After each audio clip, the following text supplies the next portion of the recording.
समं समस्तैरनन्तपर्यायै दर्पणतल्लिव सकला प्रतिफलति पदार्थमालिका यत्र गुरुवः पान्तनो नित्यं ज्ञानदर्शननायका चारित्रार्णौ गंभीरा मोक्षमार्गोपदेशका।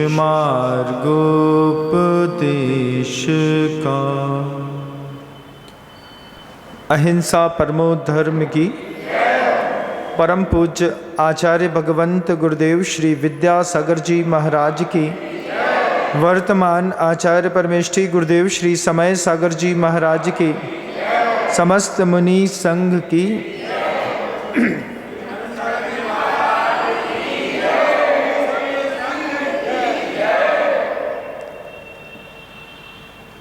आगम ग्रंथों में लिखा है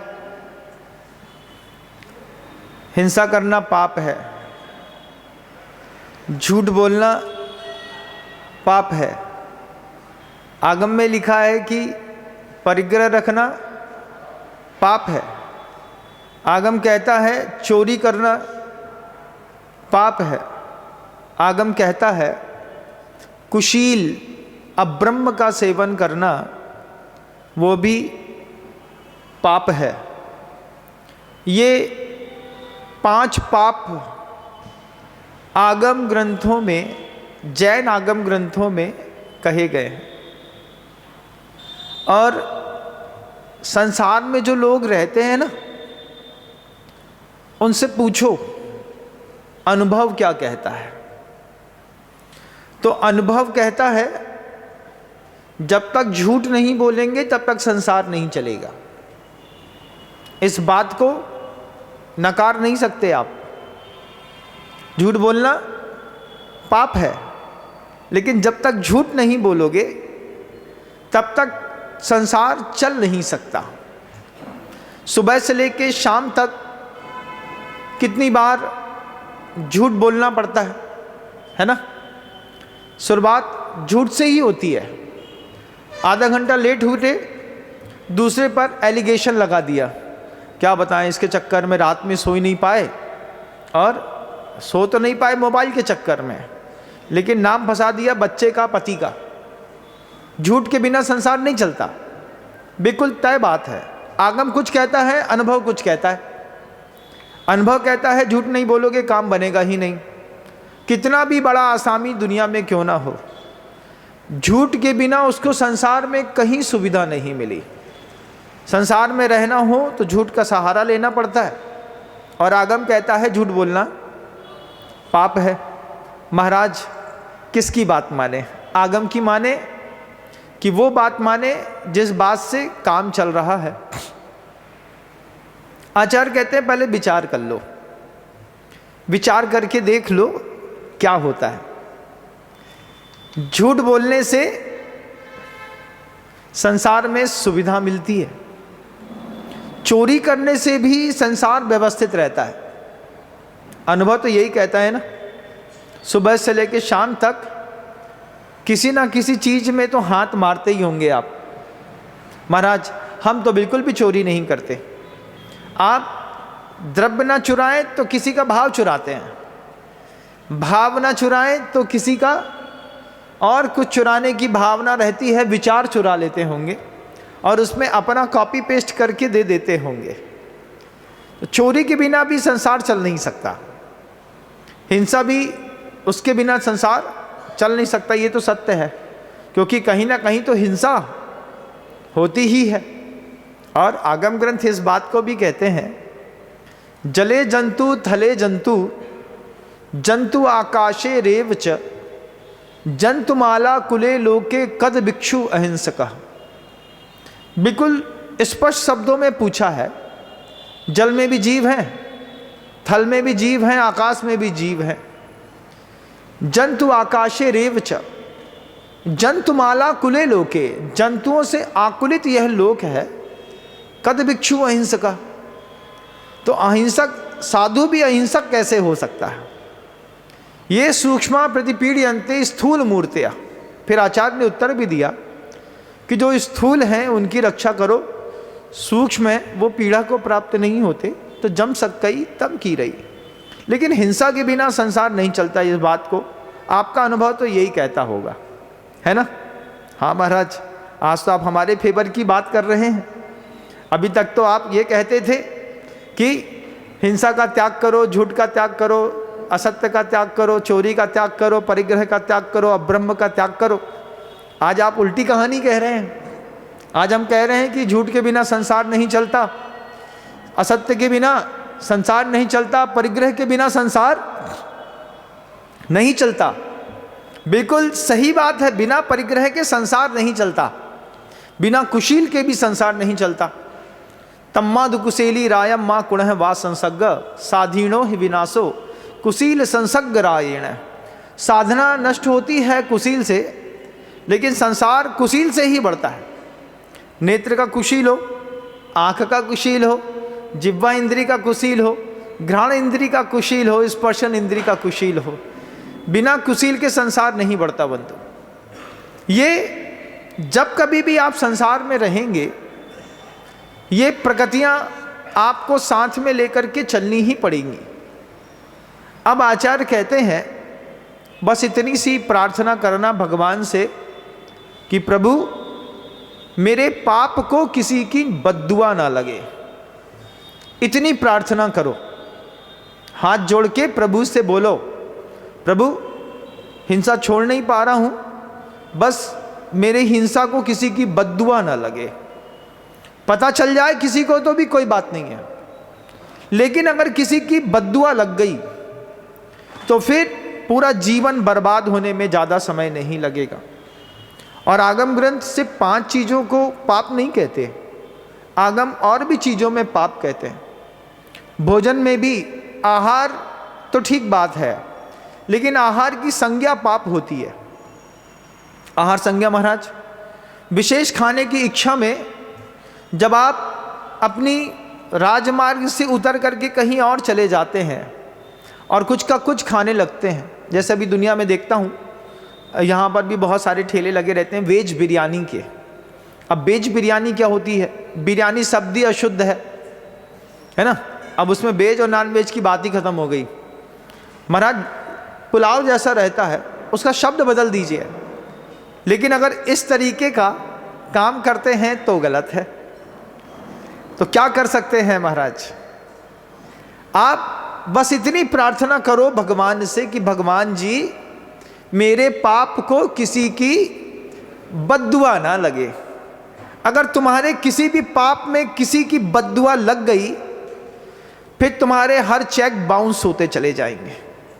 चेक बाउंस, एक बार बचपन में गया जब स्टेट बैंक, तो वहाँ पर एक फोटो बनी हुई थी, उसमें लिखा था गेंद जो लौटे मिले मजा, चेक जो लौटे मिले सजा। तो भगवान से इस बात को बोलो कि अगर मेरा चेक बाउंस हुआ तो बद्दुआ के कारण ही चेक बाउंस होते हैं। कैसे बद्दुआ के कारण चेक बाउंस होते हैं? अब आप सोचिए, आप किसी की रोज हिंसा करते होंगे, शाब्दिक, वाचनिक या शारीरिक। वाचनिक हिंसा तो घर के अंदर होती ही है ना? घर में एकाध महिला ऐसी होती है जिसको घर के सारे लोग शब्दों से इतना मारते हैं कि उसका मेंटल डिस्टरबेंस हो जाता है, बोले मर ना जाएं और क्या करें। तो ये एकाध दिन चेक बाउंस होगा आपका भी, ध्यान रखिएगा। हम इस बात को अभी 2-4-5 दिनों में ही कह रहे हैं, और बार बार इसलिए कह रहे हैं कि आपके दिमाग में चढ़ जाए। हार्ट अटैक आया, घर से पैसा निकाले 10 लाख रुपए की, हार्ट का ऑपरेशन कराना है, दर्द हो रहा है, और हॉस्पिटल तक पहुंचने से पहले चेक बाउंस हो गया। क्या हुआ? पैसा तो कमाया था, लेकिन पैसे में किसी की बद्दुआ लग गई, हमारे ही काम हमारा पैसा नहीं आया। चेक बाउंस आपका हो जाए तो आपके घर में किसी का चेक बाउंस हुआ है क्या? हाँ महाराज, हमारे घर में भी हुआ था। हमारे पिताजी को लास्ट में साइलेंट अटैक आया। घर में सबसे ज़्यादा वही मेहनत करते थे, उन्हीं का दिमाग चलता था, उन्हीं ने सबसे ज़्यादा घर को बहुत डेवलप किया, परिग्रह अच्छा संचय किया। लेकिन आपके पिताजी को किसी की बद्दुआ लग गई, और बद्दुआ लग जाने पर पिताजी का हार्ट अटैक का चेक बाउंस हो गया, और पिताजी बेचारे बाउंस होकर के निकल लिए। कभी आपका कोई चेक बाउंस हो जाए, आपको मान लीजिए रीढ़ की हड्डी में कैंसर हो जाए, और 1-2 करोड़ लगाने के बाद भी 2-5-7 महीने बाद फिर चेक बाउंस हो जाए। बाउंस हो सकता है, किसी का भी चेक बाउंस हो सकता है, आपका भी हो सकता है, आपका भी हो सकता है, और मेरा भी हो सकता है।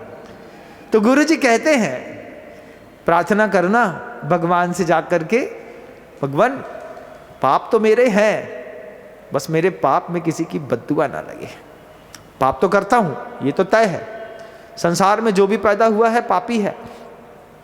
साधु साधना करके, प्रतिगमन करके, प्रायश्चित करके, एक समय का भोजन छोड़ करके, शुद्ध भोजन करके, अपनी माला फेर करके, केशलोच करके, पद विहार करके अपने पाप की शक्ति छीन कर देता है, बहुत कुछ खत्म कर देता है। थोड़ा बहुत उदय में आता है, एक आध फुड़िया होगी काम हो जाएगा, और तुमको फुड़िया तो होगी लेकिन अंदर होगी, बाहर नहीं होगी, और तुम्हारा काम हो जाएगा। हमारा बाहर की फुड़िया से काम हो गया और तुम्हारा अंदर फुड़िया हुई, तुमको पता भी नहीं चला। अंदर ही अंदर घाव हो जाते हैं शरीर में, वहीं से मवाद रिश्ती है, सोच काली होने लगती है। डॉक्टर बाद में कहता है अंदर से सड़ गया है, इसका काम हो गया। अगर आपका कोई चेक बाउंस हो जाए और आपकी संपत्ति आपके भी काम ना आ पाए, कितना अफसोस होगा। बहुत सारी माँ बहनें ऐसी हैं जिनके प्रेम का चेक जवानी में बाउंस हो गया। क्यों बाउंस हो गया? पति था, शादी के 5 साल बाद ही चला गया, चेक बाउंस, प्रेम का चेक बाउंस हो गया ना, हो गया महाराज। सोचते थे उनके साथ जिंदगी जिएंगे, लेकिन प्रेम का चेक बाउंस हो गया। महाराज सोचते थे बेटी के साथ जिंदगी जिएंगे, लेकिन बेटी का चेक भी बाउंस हुआ। कितनी उम्र में? ठीक 22 साल की उम्र में।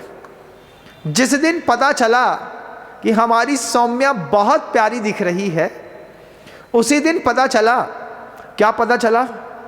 उसी दिन पता चला कि सौम्या माथे पे यहाँ पर सिंदूर नहीं लगाती। कहाँ लगाती है? ऐसा ये मांग के बीच में यहाँ पे खोद करके और अपने पति का नाम का सिंदूर लगा के बाल को ऐसा कर दिया, और पता भी नहीं है कि सौम्या के माथे पर, सिर पर किसी के नाम का सिंदूर लग गया। पिता को पता तक नहीं चला। क्या हुआ? बेटी की प्रेम का चेक बाउंस हो गया। आपके घर में भी एक आध चेक बाउंस हो रहा होगा, होने वाला होगा, है ना महाराज? घटना तो ऐसे ही होने वाली है। अभी हुआ, बस सभी सुन कर के ही आ रहा हूँ। किसी ने बताया महाराज हमारी बेटी है सौम्या, और वो किसी नीच जात के लड़के के साथ, बिल्कुल करिया कलूटा, उसके साथ शादी कर ली है।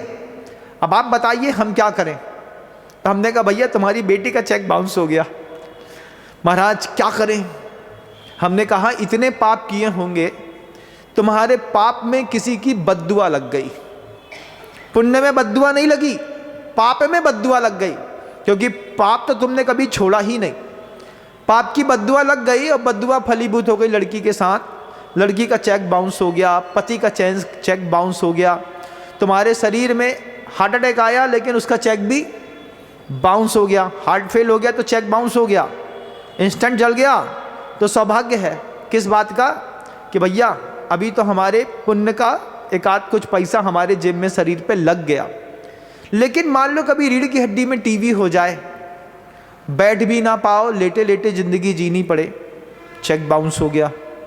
पैरालाइज्ड अटैक आ जाए, शरीर का चेक बाउंस हो गया। तुम्हारा चेक बाउंस हो जाएगा तो कैसा लगेगा? अभी तो किस्मत बहुत तेज है कि 70-75 साल जिंदगी जी ली और तुम्हारे चेक लगे ही नहीं। तुमको चेक लगाने की जरूरत पड़ी नहीं, क्योंकि तुमको किसी की बद्दुआ लगी नहीं। लेकिन अगर किसी की बद्दुआ लग जाए, भोजन के माध्यम से किसी की बद्दुआ लग जाए, तुम जो खा रहे हो उस भोजन में पाप, हिंसा, झूठ, चोरी, कुशील और परिग्रह ही नहीं है, इसके अलावा भी आगम ग्रंथों में और भी पाप बताए गए हैं। आचार्य कह रहे हैं अपने भोजन की हिंसा का पाप किसी की बद्दुआ न लग जाए, इसका ध्यान रखना।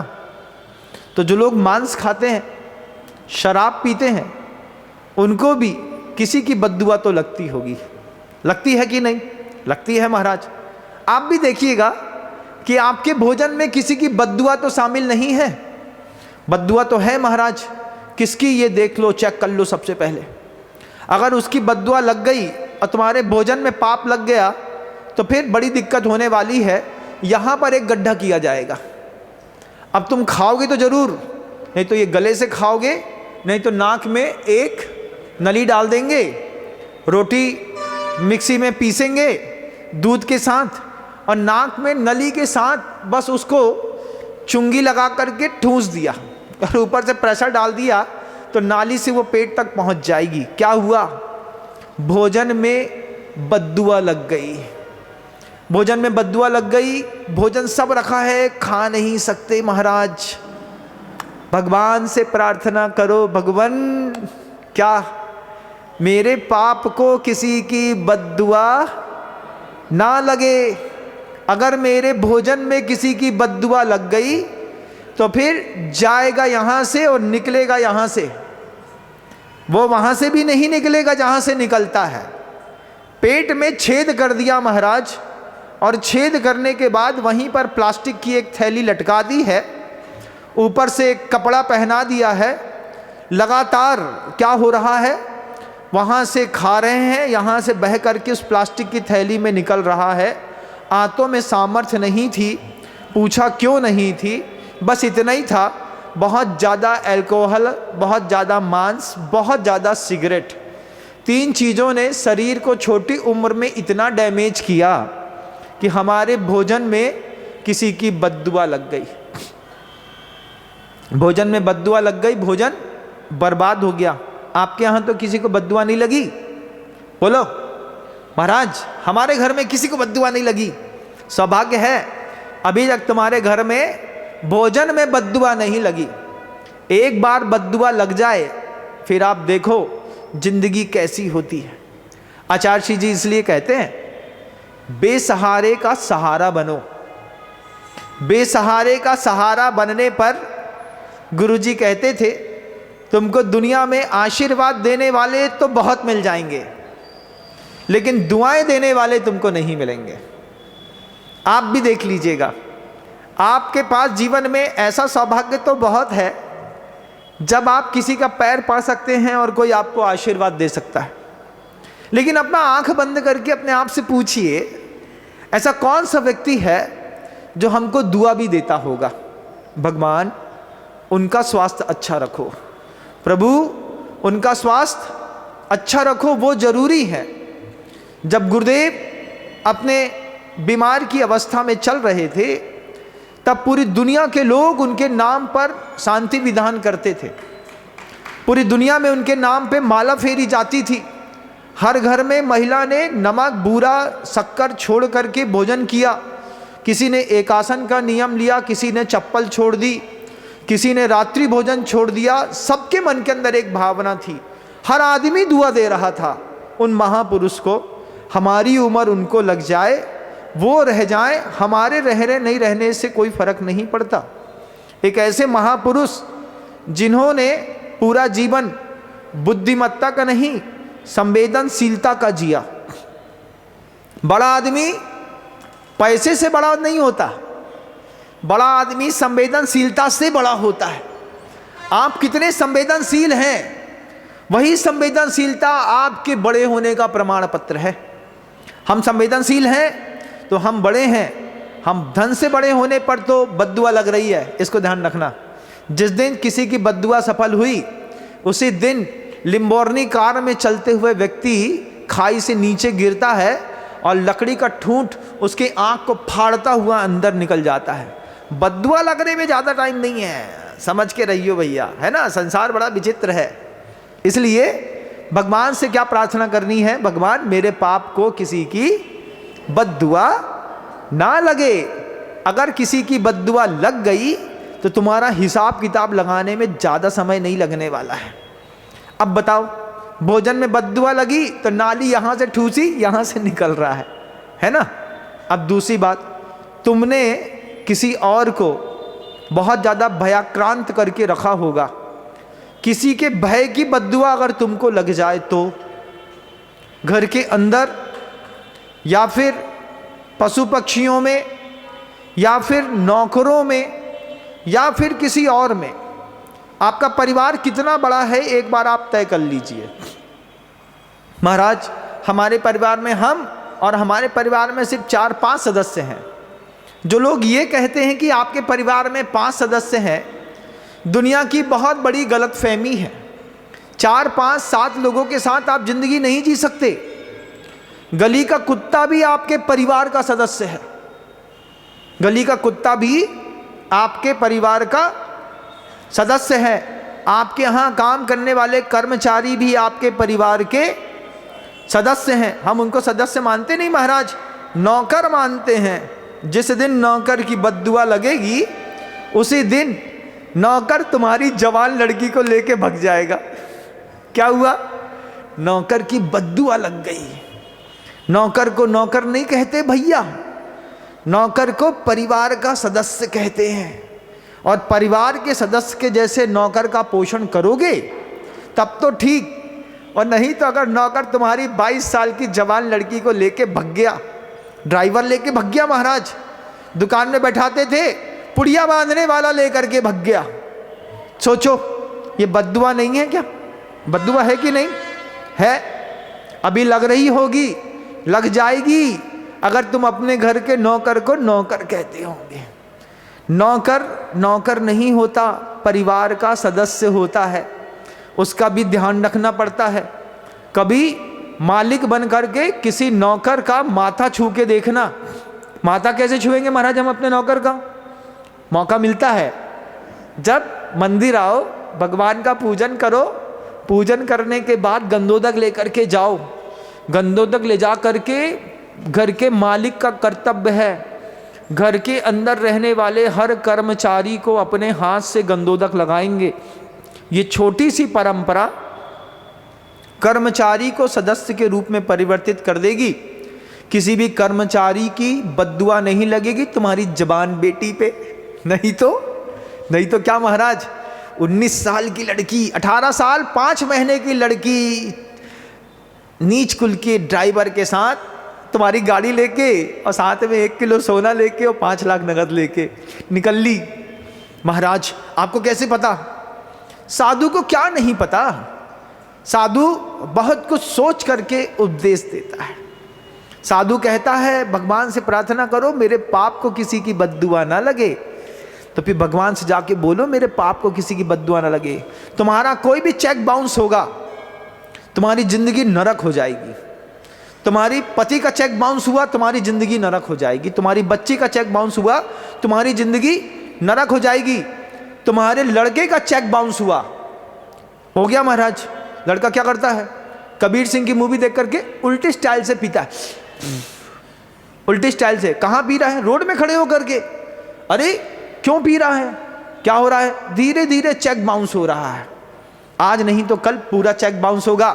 जब लड़के की पैंट की जेब में पान पराग का डिब्बा मिल जाए, राशि मिल जाए, माणिक चंद मिल जाए, समझना चेक बाउंस के लक्षण हो रहे हैं। ओवर राइटिंग होने वाली है। जब लड़का घर के अंदर नीच जात की लड़कियां लाने लगे, बैठा करके खिलाने लगे, समझना भैया चेक बाउंस होने वाला है।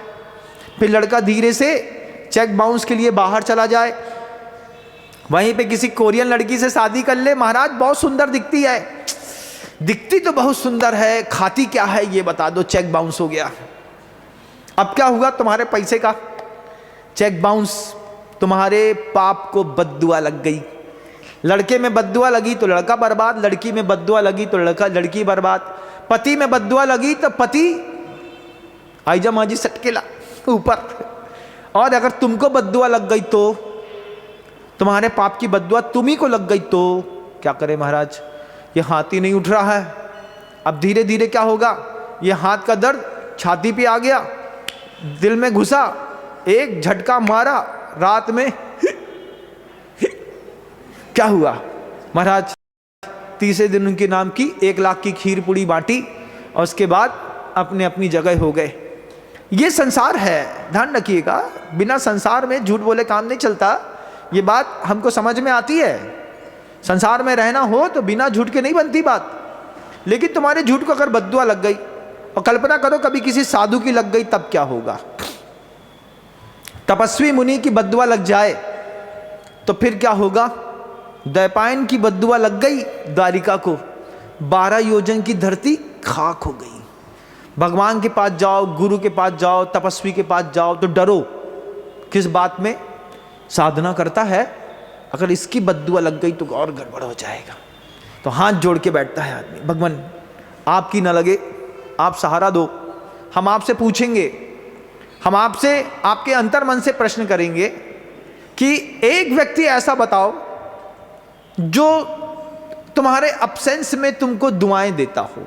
एक व्यक्ति बताओ, अपने लिए खोजो पहले।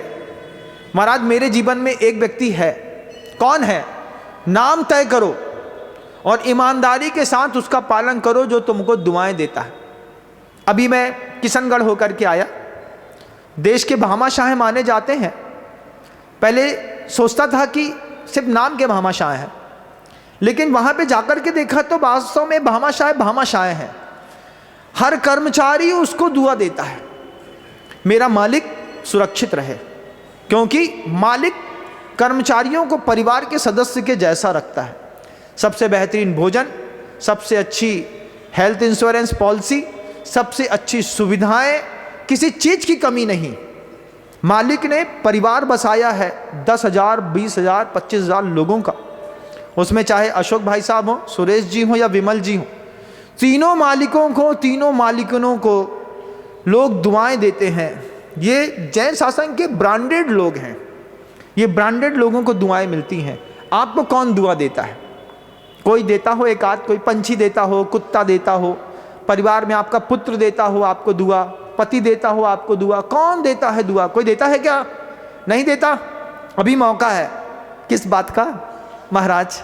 एक व्यक्ति खड़ा करूंगा जो हमको दुआ देगा। किसी गरीब का सहारा बनोगे तो वो दुआएं देगा। कैसे? गर्मी आ रही है, छोटा सा प्रयोग करते हैं, घर के बाहर एक पानी की खुली टंकी रख देते हैं। इतनी बड़ी टंकी, इतनी ऊंची भी नहीं कि कोई मुंह डाल के पानी ना पी पाए, इतनी बड़ी भी नहीं कि कोई अंदर घुस जाए तो निकल भी ना पाए। 1-1.5 फुट की टंकी होती है, ऊंची चौड़ी। उसमें गाय है, कुत्ता है, बैल है, भैंस है, रोड में निकलते होंगे, कोई और पंछी निकलता होगा, चिड़िया हैं, कबूतर हैं। ये धीरे धीरे वहाँ पे जगह बनाएंगे। जब कोई गाय रोज़ तुम्हारे दरवाजे पर आकर के उम्मीद से 2 रोटी मांगने लगे तो समझना एक गाय की दुआ लगना शुरू हो गई है। यही गाय मुझे इस पाप से बचाने में सामर्थ्यवान बनेगी। किसी की तो दुआ लगे, किसकी? एक गाय की लग जाए, एक बचिया की लग जाए, 4 कबूतर की लग जाए, किसी पंछी तोते की लग जाए, लेकिन दुआ लग जाए भगवान। एक बहुत छोटा सा 9,000 रुपए का वो पानी ठंडा करने की मशीन आती है। अभी मैं कहाँ पे था, हम कहाँ पे थे, अभी अजमेर में थे, तो जंगल जाते थे तो बगल में देख लिया, उसमें एक छने पानी का घड़ा लगा दिया या फिर टंकी में पानी भर दिया। ठंडा पानी दुनिया को मिलता रहेगा, किसी गरीब की दुआ मिलेगी। ये किसी की दुआओं के लेने के तरीके होते हैं। सफ़र में चलिए तो 2 बॉटल पानी एक्स्ट्रा लेके चलिए, बस में चलिए तो 2 बॉटल पानी एक्स्ट्रा लेके चलिए, ट्रेन में चलिए तो 2-3 लीटर पानी एक्स्ट्रा लेके चलिए, और परहित के लिए लेकर के चलिए। पीना नहीं है, किसी को ज़रूरत होगी, किसी के बच्चे को आवश्यकता होगी, उसको दे दूंगी। 200 ग्राम दूध कहीं से भी सफ़र में चलिए, एक्स्ट्रा लेकर के चलिए, कहीं से भी। जीवन के छोटे छोटे नियम हैं, लेकिन जीवन को एक ड्रामेटिकल चेंज लाते हैं। वो ऐसा बदलते हैं कि लोग देखते रहेंगे।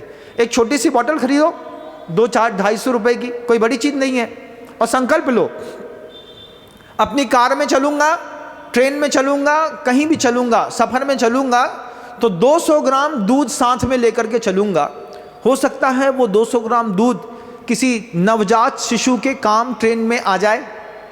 वो सोच रही हो कि मेरे बच्चा भूख से प्यासा है, इसको दूध नहीं है। हो सकता है किसी माँ के पास दूध उपलब्ध ना हो और उसको ट्रेन में सफ़र में कहीं दूध भी ना मिल रहा हो। 200 ग्राम दूध लेकर के चलो बस। 6 घंटे तक उस दूध को अपने पास रखो, 7वें घंटे में खुद पी लो। लेकिन ये सफ़र में दूध लेकर के अगर चलोगे और अगर किसी बच्चे के काम आ गया, किसी छोटी सी शिशु के काम आ गया, उसकी दुआएं तुम्हारे पाप को नष्ट करती चली जाएंगी। ये दुआओं का कमाल होता है कि नहीं? होता है महाराज। आप कर सकते हैं, इसमें बहुत ज़्यादा मेहनत भी नहीं है। सफ़र में चला हूँ, कुछ साथ में लेके दूसरों के लिए चला। मैं सफ़र में चलता था तो माँ से 4 पराठे एक्स्ट्रा लेकर के चलता था। 4 पराठे और रख देना। माँ कहती थी घर में तो 7 खाता है, बाहर जाता है तो 12 मांगता है। हमने कहा धर दो, ट्रेन में भूख ज़्यादा लगती है। तो थोड़े से पापड़, थोड़ा सा चूड़ा, थोड़ा सा नमक, थोड़ा सा अचार ज़्यादा रख लिया। पहले खुद खा लिया और खाते खाते में लगा कि हमारा पड़ोसी भूखा है, एक बार प्रोवाइड करा दिया। भाई साहब पराठे खाएंगे क्या? शुद्धगी का है, घर का है। उसने पराठा उठाया, माथे से लगाया। माथे से लगाने के बाद जय हो आपकी, जय ब्रह्मदेव महाराज की कहा। उसके बाद भोजन किया। क्या लगा? दुआ लग गई। किसी की तो दुआ, आशीर्वाद मिलना अलग वस्तु है, दुआएं मिलना अलग वस्तु है। आशीर्वाद दाता दुआ नहीं देता, ध्यान रखिएगा। हाँ बेटा कल्याण हो, कब तुम पैर छुओगे तो दे देंगे, नहीं तो नहीं। लेकिन कोई दुआ देता हो और भगवान से ये प्रार्थना होती हो कि भगवान किसी की बद्दुआ हमारे पाप को ना लगे। अगर तुम्हारे भोजन में किसी की बद्दुआ लग गई, तुम्हारे उत्पन्न किए गए भय में किसी की बद्दुआ लग गई और तुम्हारी सौम्या भग गई, फिर क्या करते रहेंगे महाराज? उसका नाम भी ले रहे हैं, अब भी बताए रहे हैं। सीधे सीधे सुना और सीधे सीधे दे दिया। गरम गरम है, ताज़ा ताज़ा। आपके घर की भी सौम्या हो सकती है, 16, 17, 18, 19, 20, 21, 22 साल की। और धीरे धीरे जब लड़की 28 से पार हो जाए और ब्याह न करे तो भी निश्चित है किसी नीच जात के लड़के के साथ फंसी है, उसी के साथ भगेगी। 28 साल की उम्र में शादी नहीं करना महाराज, अभी 1 साल जॉब और करेंगे। जॉब नहीं करेगी, इसको किसी की बद्दुआ लग गई, तुम्हारे घर की बेटी किसी और की हो गई। भगवान से धर्म करने की प्रार्थना नहीं है। भगवान से किस बात की प्रार्थना है? भगवान से प्रार्थना है कि भगवान मेरे पाप को किसी की बद्दुआ ना लगे, और अगर लग जाए तो फिर तो गए काम से। तुम्हारा चेक बाउंस होने से कोई बचा नहीं सकता। जवान बेटियां विद्यालय भेजते हैं, कोचिंग सेंटर्स भेजते हैं।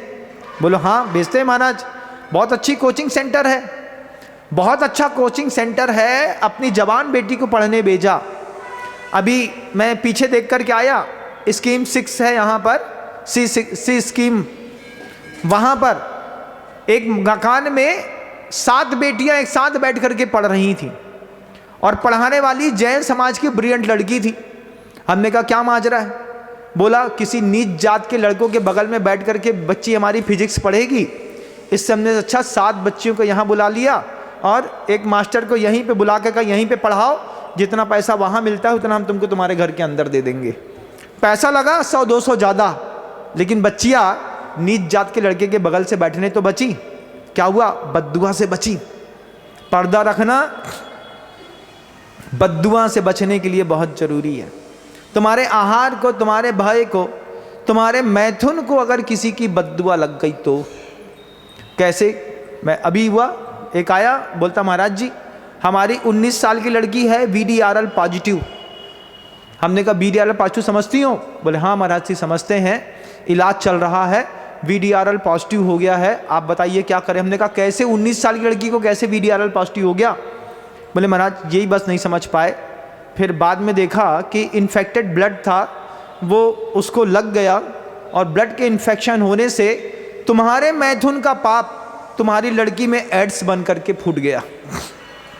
तुम्हारे मैथुन को किसी की बद्दुआ ना लगे, चाहे फिर वो तुम्हारा स्क्रीन वाला हो और चाहे स्किन वाला हो। लेकिन अगर तुम्हारे कुशील को किसी की बद्दुआ लगी तो फिर तुम्हारा इलाज तो बाद में होगा, पहले परिवार के सदस्यों का इलाज होता है। पापियों में पापी बाद में मारा जाता है, पापी के सहयोगी पहले मारे जाते हैं। महाभारत का युद्ध देख लीजिएगा, रामायण का युद्ध देख लीजिएगा, राम की पूरी सेना ने रावण की पूरी सेना मार दी, रावण लास्ट में मरा। मेन हीरो कब मरता है? लास्ट में।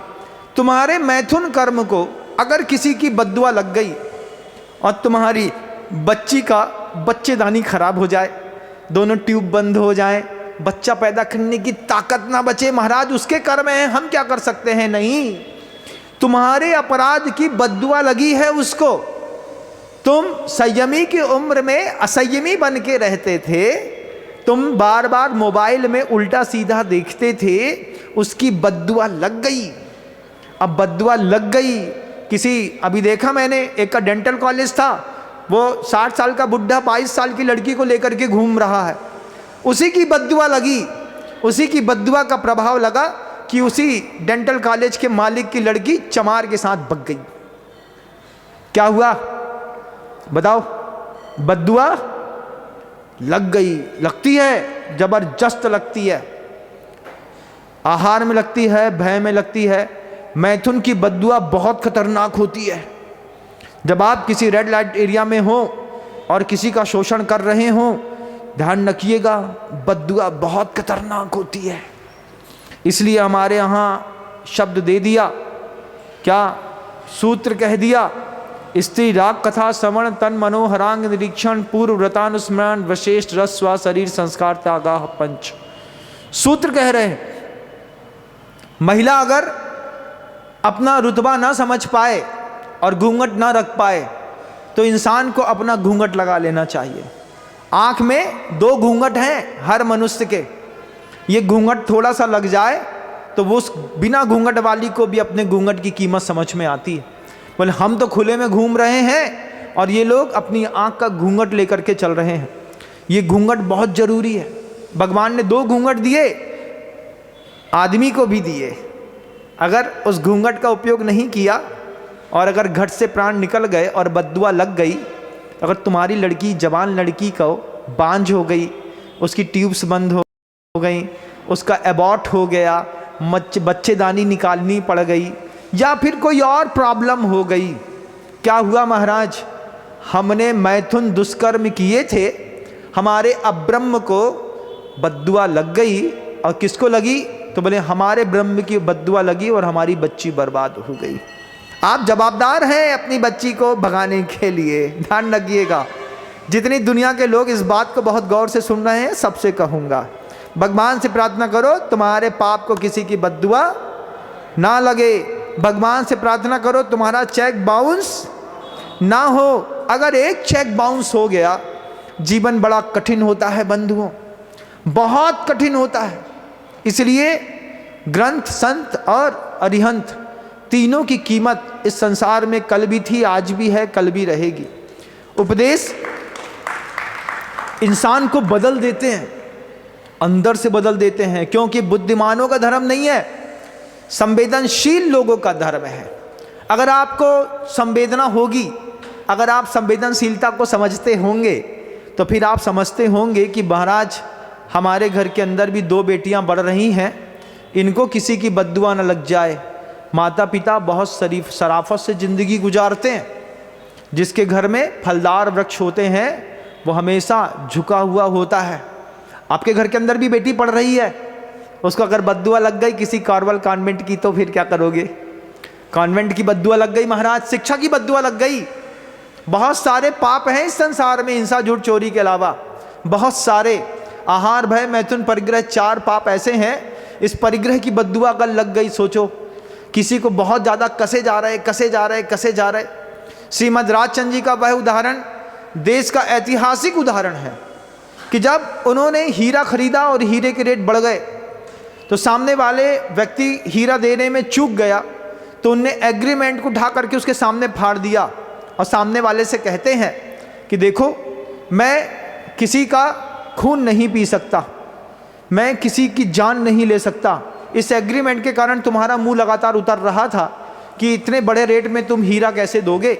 मैंने एग्रीमेंट फाड़ दिया है, तुम निर्विकल्प रहो। लेकिन अगर तुम्हारे परिग्रह को किसी की बद्दुआ लग गई तो लगती है, परिग्रह में भी बद्दुआ लगती है। बे काले कोट वाले, हरी वर्दी वाले आते तुम्हारे घर के अंदर है, क्या करते हैं, नीचे से 1 CR इनकम टैक्स की रेट पड़ी, कितने में सेटलमेंट हुआ। अरे महाराज बात ना करिए, बस हो गया, बस इतना मानिए। अभी एक गोल्ड के शोरूम में रिसेंटली छापा पड़ा है जैन समाज का, वो हमारे पास आया, हमने उससे पूछा क्यों भाई, हमने सुना इनकम टैक्स की रेट पड़ गई। अरे महाराज जी अब क्या बताएं। फिर हमने कहा कैसे डील किया। बोले कुछ नहीं, जैसे इनकम टैक्स वाले आए हमने एक बात सीधे सीधे कही, कैसे सेटलमेंट होता है ये बता दीजिए। उन्होंने अपनी भाषा बता दी, हमने वो भाषा सुन ली, उस भाषा का हमने प्रयोग कर लिया। हमने कहा फिर क्या हुआ, 3 दिन तक बैठे रहे फिर चले गए। हमने कहा क्या हुआ महाराज, इतने में तो पत्थर का एक मंदिर बना सकते थे जितना खाकी वर्दी वाले ले गए। बद्दुआ लगी ना तुम्हारे पैसे को, तुम्हारे परिग्रह को बद्दुआ लगेगी, किसी ना किसी की लगेगी। तो उस परिग्रह में बद्दुआ ना लगे तो परिग्रह का भी सही समय पर उपयोग कर लेना चाहिए। बच्चों को भी नहीं दे पा रहे, खुद भी नहीं खा पा रहे, दान भी नहीं दे पा रहे। परिग्रह कृपणों सम द्वितीयो दाता नास्ति, नीति कहती है कृपण से जैसा लालची लोभी से बड़ा दुनिया में कोई दाता नहीं है। क्यों, ना खाता है ना खाने देता है, फिर क्या पूरा छोड़ के जाता है, फिर उसके छोड़े गए चीज़ों में पूरी दुनिया मजा करती है। तुम्हारे मरने के बाद तुम्हारा लड़का शानदार तेरही करे, इससे अच्छा है तुम महावीर जयंती में एक शानदार भोज अपनी आंख के सामने कर दो भैया। बोले पिताजी मरे हैं, दोबारा लौट के ना आ जाए तो हलवाई से कहेगा खीर अच्छी बनाना, थोड़ा केसर और डाल दे। कहीं पिताजी की आत्मा खीर के चक्कर में लौट के आ गई तो परेशान हो जाएंगे। परिग्रह को बद्दुआ लग गई तो भी दिक्कत है। तो हिंसा क्या, आहार, भय, मैथुन, परिग्रह, इन 4 में किसी की भी बद्दुआ तुमको लग सकती है, लगती है। तभी तो तुम्हारी असाता उदय में आती हैं। यहाँ से उठ कर के लोग घर चले जाते हैं, घर से उठ कर के हॉस्पिटल चले जाते हैं, हॉस्पिटल से बर्नर में चले जाते हैं, बर्नर से ऊपर चले जाते हैं। महाराज आपको सब पता है हमारे बारे में। हाँ सब पता है आपके बारे में, वहीं से होकर के यहाँ पर आ रहे हैं। महाराज आपको बद्दुआ नहीं लगती, हमको भी बद्दुआ लग जाती है कई बार, जैसे अभी लग गई तो छींक आ रही है, ये भी किसी की बद्दुआ है। हाँ बोले महाराज छींक दो, छींक दिया, लग गई बद्दुआ। लेकिन चेक बाउंस नहीं होते, सौभाग्य की बात है, काम हो जाता है, सौभाग्य की बात है। लेकिन आपके आहार, भय, मैथुन, परिग्रह में किसी की बद्दुआ लग जाए, आपकी कृष्ण नील कापोत लेशाओं में किसी की बद्दुआ अगर लग जाए तो फिर क्या होगा, क्या होगा महाराज। ओवर थिंकिंग में मर गया सामने वाला। अंदर से सोचते थे दूसरे के बारे में, दूसरा सोचता था हमारे बारे में, फिर हम सोचते रहे उसके बारे में कि वो क्या सोचता है हमारे बारे में, और इसी चक्कर में बारे बारे के चक्कर में हमारे बारे न्यारे हो गए। हम यहाँ थे, हम वहाँ के हो गए। ओवर थिंकिंग, ओवर थिंकिंग की बद्दुआ, ओवर डाउट की बद्दुआ अगर एक बार लग जाए तो फिर क्या होगा सोचिए। आपको क्या ओवर डाउट नहीं रहता? आपके पति को आपके ऊपर ओवर डाउट नहीं रहता? रहता। आप अपने पति के ऊपर डाउट करती कि नहीं करती? करते हैं महाराज। डाउट पे ही जिंदगी चल रही है। ये क्या हुआ, तुम्हारे लेशा के परिणामों में किसी की बद्दुआ लगी, अब बद्दुआ से घर निकल ही नहीं पा रहा है। भगवान से प्रार्थना करो कि मेरी कृष्ण नील कापोत लेशा को किसी की बद्दुआ ना लगे, क्योंकि इसके बिना तुम संसार में रह नहीं सकते। आदमी, गुरु जी कहते थे, हिंसा से बड़ी हिंसा है निंदा करना। हिंसा तो 2-4 की हो सकती है, लेकिन निंदा की हिंसा संसार में आदमी किसी की भी कर सकता है। आदिनाथ भगवान की भी कर सकता है, महावीर भगवान की भी कर सकता है, भद्रभाव स्वामी की, गौतम बुद्ध की, महावीर की, राम की, कृष्ण की, महात्मा गांधी की, नेहरू की, किसी की भी आप निंदा की, हिंसा कर सकते हैं। यही निंदा की हिंसा की जिस दिन बद्दुआ लग गई, हिसाब किताब बराबर जाएगा। बब्बा तो अभी बहुत अच्छे से धोती पहन के बैठे हैं, पीला कुर्ता पहन करके, लेकिन इनको भी नहीं पता कि हमारी 13 में रसगुल्ला बनेंगे कि नहीं बनेंगे।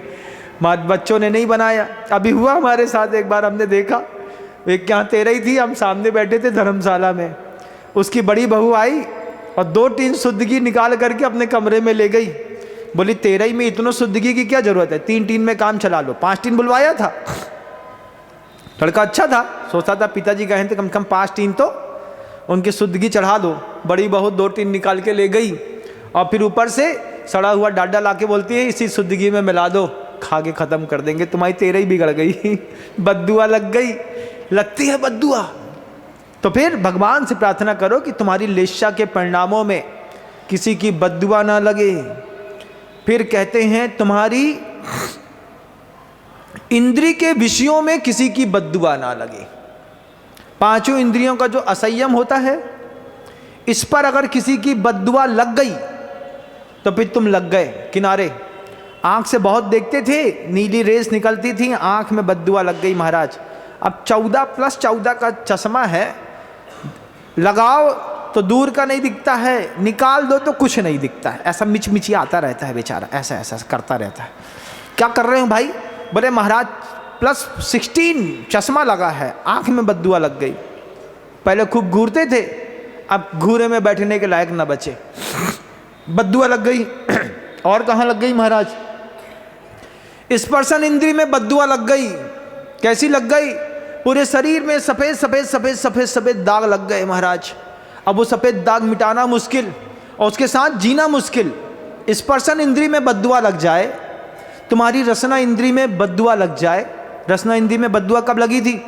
अभी लगी थी जब वो कोरोना आया था ना, तब जिब्बा का स्वाद चला गया था, बद्दुआ लग गई थी। चीन से आई थी बद्दुआ, नाचते घूमते घामते, हाँ कमोली का शाका खा सबको खा गई।